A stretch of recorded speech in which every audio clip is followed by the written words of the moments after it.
સ્વાધ્યાય 2.3 પ્રશ્ન નંબર 4 એમાં આપણે 4 દાખલા શીખ્યા અને લગભગ ચાર દાખલાની મેથડ એટલે કે પદ્ધતિ અલગ અલગ છે. પહેલો એટલે કે A અલગ હતો, B અલગ હતો, C અલગ હતો, D અલગ હતો અને હવે આપણી પાસે છે E અલગ છે. એ અલગ રીતે ગણવાનો છે. કેવી રીતે ગણવાનો છે? તો કે સામાન્ય રીતે તમે એવું વિચારો કે આ 35 ના 2 ભાગ પાડીએ. થોડું ગ્રાફ કામ લઈ લઈએ અહીંયા. તો કે 30 + 5 એટલે 35 કરીએ, બરાબર? પણ આ દાખલામાં આપણે થોડું અલગ રીતે ગણીએ. 35 ના ભાગ નથી પાડવા, 35 ને એમનામ રહેવા દેવા છે. 504 ના ભાગ પાડવા છે. કોના ભાગ પાડવા છે? 504 ના. હવે 504 ના કયા 2 ભાગ પડશે? જેને જેને આવડે એ હાથ ઊંચો કરશે. હાર્દિક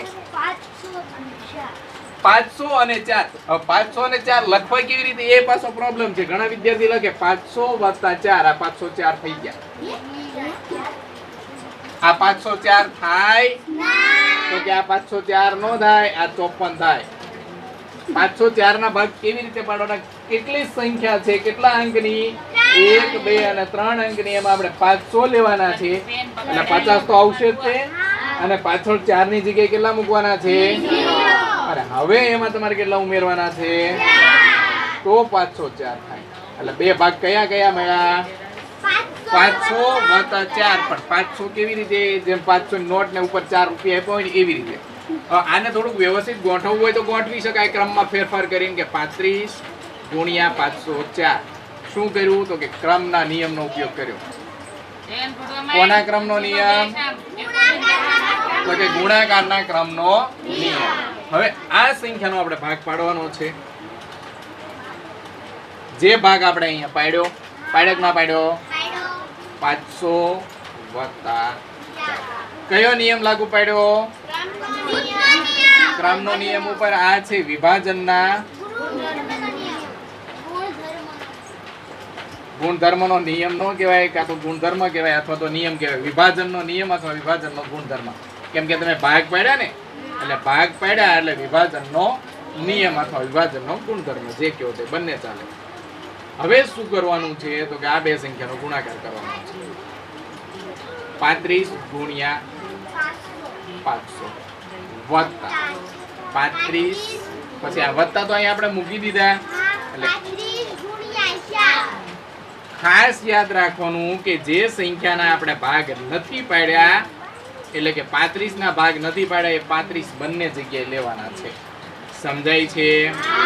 હવે આ 2 સંખ્યાનો ગુણાકાર 35 × 500 એટલે 35 × 500 જો તમને ડાયરેક્ટ આવડી જાય તો બહુ સરળ કહેવાય એમ. કેમ કે આ 2 0 થોડી વાર અલગ કરી દઈએ તો આપણી પાસે સંખ્યા બની 35 × 5. 5 5 25 વધી 2 5 3 15 અને હવે ના પાછળના 2 0 લગાડી દો.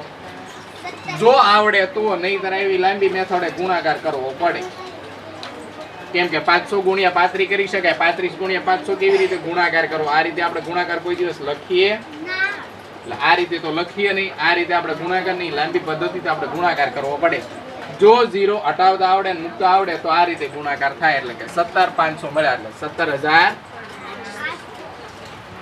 વત્તા 35 4. જો 35 નો ઘડિયો આવડતો હોય તો ડાયરેક્ટ લખી નાખવાનો. 35 4 કેટલા થાય? 140 થાય. જો નો આવડતા હોય તો આવી રીતે ગુણાકાર કરો.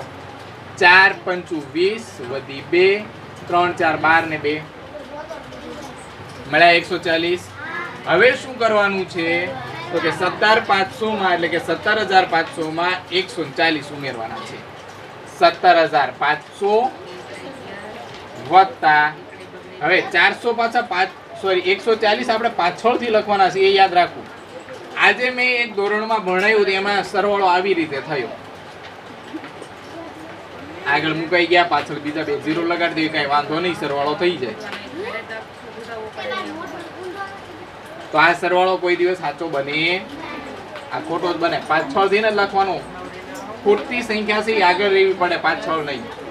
0 4 6 7 1 કેટલા મળ્યા?